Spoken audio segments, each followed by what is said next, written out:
बहुत खुशी की बात है मेरे जांबाज प्रतियोगियों, आप सभी बहुत तन्मयता के साथ तैयारी में भिड़े हुए हैं। मुझे बहुत खुशी हो रही है।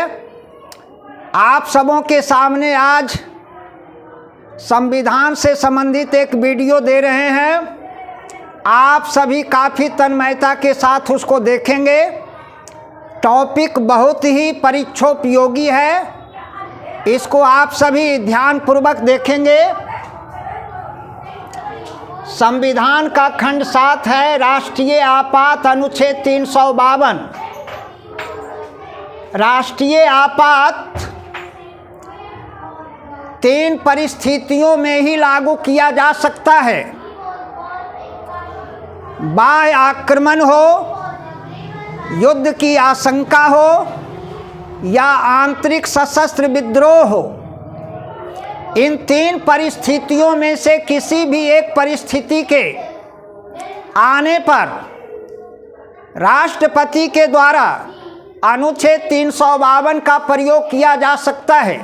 इसे राष्ट्रीय आपात कहा जाता है। यह संपूर्ण देश स्तर पर लागू किया जा सकता है या देश के कुछ हिस्से में लागू किया जा सकता है।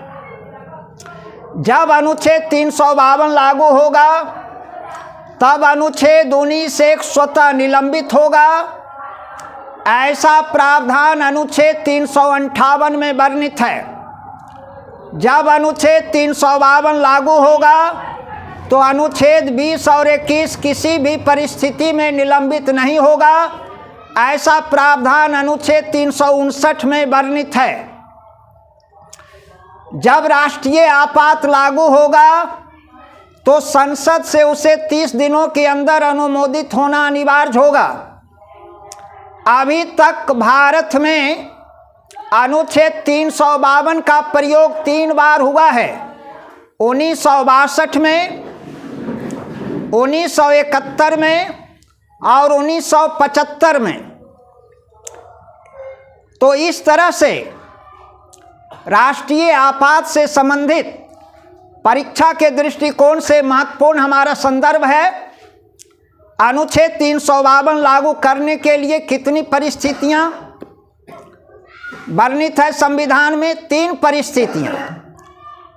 बाह्य आक्रमण हो गया हो या युद्ध की आशंका बनी हुई हो या आंतरिक सशस्त्र विद्रोह हो।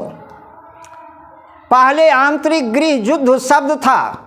44वें संविधान संशोधन 1978 में सशस्त्र शब्द जोड़ा गया है, तब उसे आंतरिक सशस्त्र विद्रोह कहा जाता है। जब अनुच्छेद 352 लागू होगा तो बाह्य आक्रमण और युद्ध की आशंका की स्थिति में ही अनुच्छेद 19(1) स्वतः निलंबित होगा।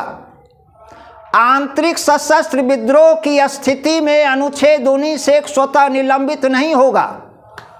तो 30 दिनों के अंदर संसद से उसका अनुमोदन होना। 3 परिस्थितियां, बाह्य आक्रमण, युद्ध की आशंका और आंतरिक सशस्त्र विद्रोह।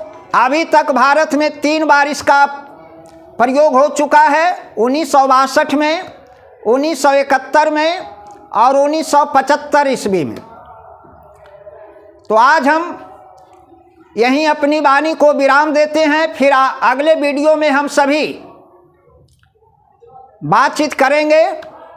इन्हीं शब्दों के साथ सारे प्रतियोगियों को मेरे द्वारा साधुवाद, धन्यवाद। जय हिंद, जय भारत।